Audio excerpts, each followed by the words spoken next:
नमस्कार, मेरा नाम प्रशांत है और आप देखना शुरू कर चुके हैं डेली लाइन का डेली डिस्कशन। और आज डेली डिस्कशन में चर्चा उन चेहरों की जो इंडियन डेवलपमेंटल इंक्लूसिव अलायंस यानी कि इंडी गठबंधन में सीक्रेट एजेंट की भूमिका निभा रहे हैं, या यूं कहें ऐसा कहा जा रहा है कि वो कहीं ना कहीं अपने बयानों के जरिए, अपनी बातों के जरिए, अपने क्रियाकलापों के जरिए भारतीय जनता पार्टी को 2024 के चुनाव में मजबूत करने का काम कर रहे हैं।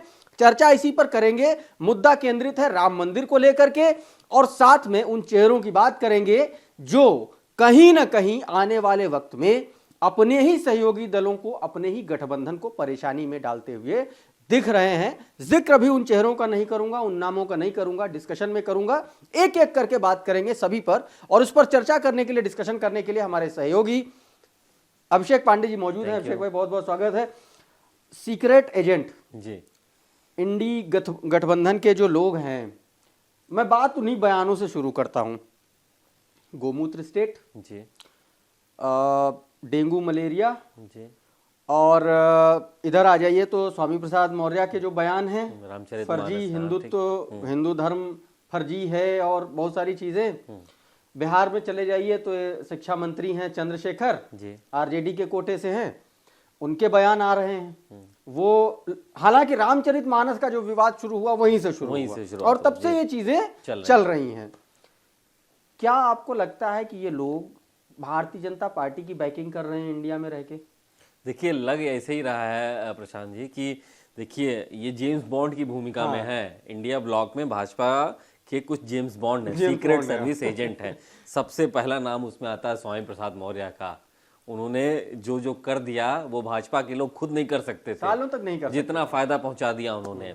समाजवादी पार्टी से हैं, एमएलसी हैं, अखिलेश यादव के बहुत करीबी हैं। अखिलेश यादव मानते हैं लेकिन फिर भी रोक नहीं पा रहे हैं, उनको समझा नहीं पा रहे हैं। तो वो सबसे बड़े एजेंट है। रामचरितमानस पे सवाल उठा रहे हैं, हिंदू धर्म पे उठा रहे हैं, हिंदुत्व पे सवाल उठा रहे हैं।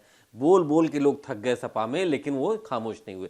दूसरे उदयनिधि स्टालिन, जो स्टालिन है, उनके बेटे तमिलनाडु के मुख्यमंत्री के, उन्होंने डेंगू मलेरिया बोल दिया सनातन धर्म को। सोचिए सनातन को पूरे देश में क्या स्थान मिलता है। डेंगू मलेरिया बोल रहे हैं। वो दूसरे सबसे बड़े जेम्स बॉन्ड हैं। तीसरे हैं सेंथिल, उन्हीं के पार्टी के। गोमूत्र स्टेट बता रहे हैं कि सदन के भीतर पार्लियामेंट हाउस में कि भाजपा वहीं पर अच्छा काम कर रही है, जीत रही है मैक्सिमम नंबर से, जो गोमूत्र स्टेट है। यानी यूपी बिहार के लोग गोमूत्र स्टेट में रहते हैं। अच्छा, एक और यूपी बिहार के लोग शौचालय साफ करते हैं। ये एक और रणधीर हैं। ये भी तमिलनाडु के ही डीएमके के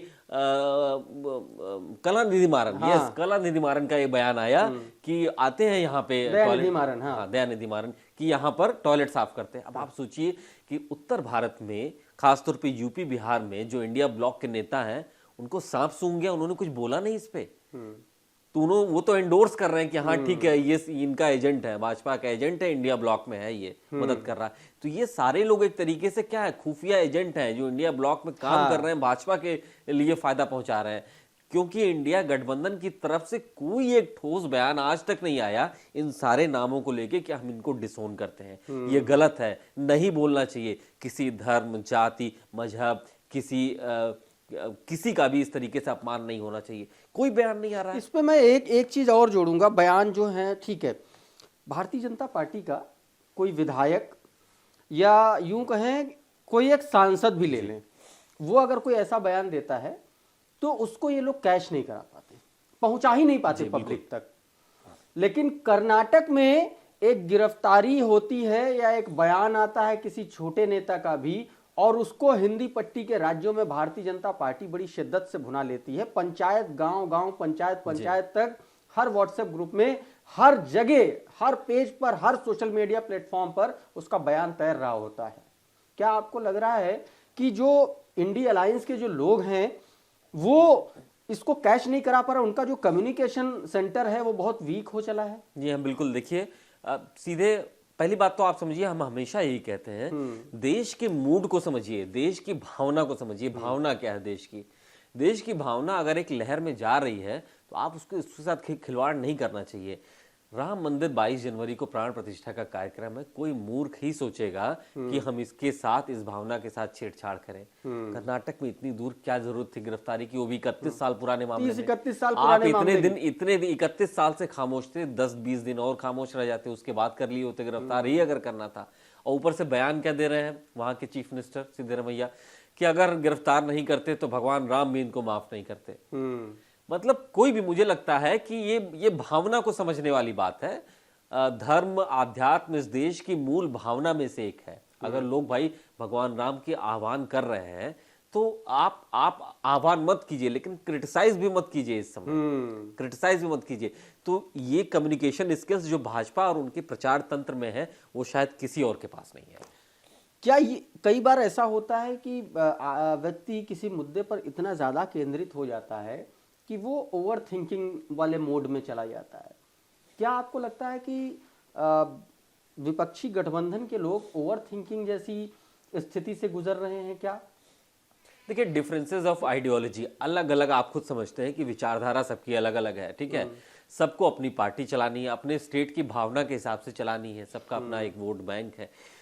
और जब सब एक जगह इकट्ठा हो रहे हैं तो अभी तक तय नहीं हो पा रहा कि हमारी एक्चुअल लाइन क्या है।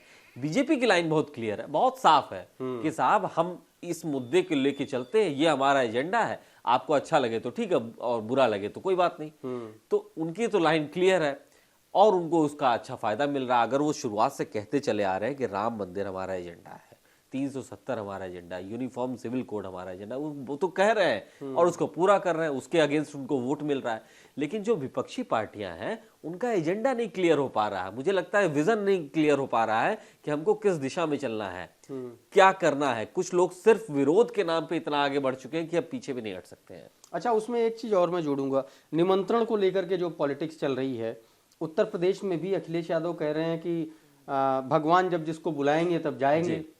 अरे भगवान बुलाएंगे वो तो ठीक है भाई साहब, लेकिन स्वामी प्रसाद मौर्य को कैसे बुलाएंगे आप? वो लोग तो याद दिलाएंगे ना आपको, वो कैसे भुलाएंगे लोगों के दिमाग से, उनके मगज से? हाँ, वो नहीं भूल सकते।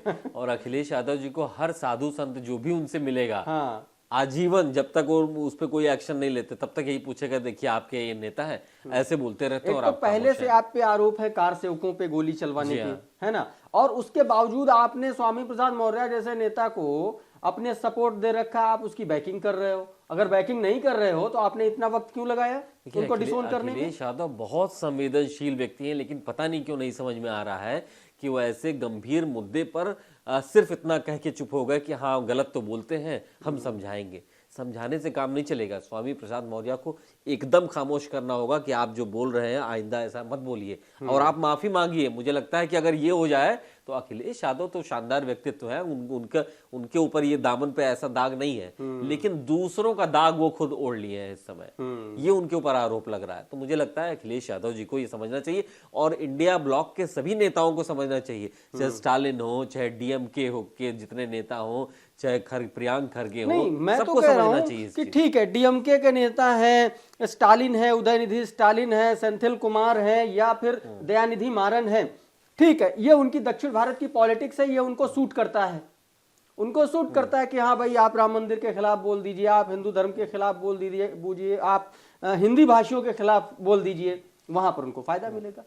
कांग्रेस क्यों अपने पैरों पर कुल्हाड़ी मार रही है? वो तो कश्मीर से कन्याकुमारी तक उसको रहना है भैया, आप वो तो समझ में नहीं आ रहा है। आप तो नेशनली रिप्रेजेंट कर रहे हो, आप तो राष्ट्रीय फलक की पार्टी हैं और भारतीय जनता पार्टी से सीधे आप टक्कर लेने की बात करते हैं। अभी आप जो कह रहे थे ना कि विरोध करते करते विरोध की दिशा ही लोग भूल गए हैं। हाँ। एक्चुअल में आप सोचिए भगवान राम का पूरा समय दक्षिण भारत में ही गुजरा था, वहां पे उनके ज्यादा लोग उनको मानने वाले फॉलोअर्स हैं, बहुत लोग हैं। तमाम लोग कह रहे हैं, भारतीय जनता पार्टी कह रही कि तमिलनाडु की जो रामनाथपुरम लोकसभा सीट है जहां से राम सेतु की बात होती, वहां से तमाम सारे लोग दावा करते हैं दक्षिण के भारतीय जनता पार्टी के कि मोदी जी वहां से चुनाव लड़े।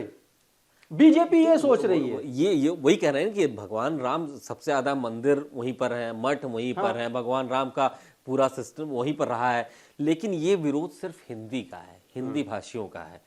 ये लेकिन वही कह रहा ना, विरोध इस कदर हो गया कि आंख पे पट्टी पड़ गई और सब कुछ अब आगे काला दिख रहा है। तो ये समझना होगा। मुझे लगता है कि इंडिया ब्लॉक के नेताओं को अपने अंदर जो लोग भाजपा के मददगार हैं उनको खामोश करना होगा, नहीं तो ये एजेंट्स भाजपा के लिए ही मदद कर रहे हैं। तो कुल मिलाकर के जो स्लीपर सेल्स हैं, या यूं कहें जो बहुत ज्यादा बातूनी टाइप के लोग हैं, बयानवीर जो नेता हैं, इनको आप स्लीपर सेल कह सकते हैं इसलिए क्योंकि कहीं ना कहीं गाहे बगाही ये लोग एनडीए की मदद कर रहे हैं, भारतीय जनता पार्टी की मदद कर रहे हैं। और इंडिया अलायंस के बड़े नेताओं को, जो बड़े क्षत्रप हैं, उनको अपने छोटे नेताओं को ये बात उनके दिमाग में डालनी पड़ेगी कि आपका एक बयान कई कई सीटें आपको हरवा सकता है और पूरा का पूरा आपका नैरेटिव बदल सकता है।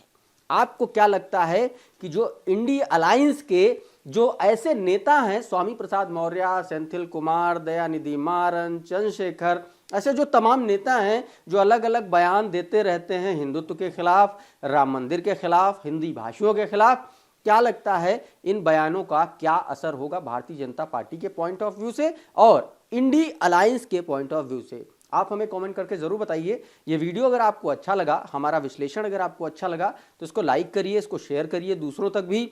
और अगर आप हमारे चैनल पर नए हैं तो हमारे चैनल को सब्सक्राइब भी कर लीजिए। ये वीडियो अगर आप हमारे फेसबुक पेज पर देख रहे हैं तो वहां हमको फॉलो जरूर कर लीजिए। हमारे प्लेटफॉर्म का नाम है डेली लाइन।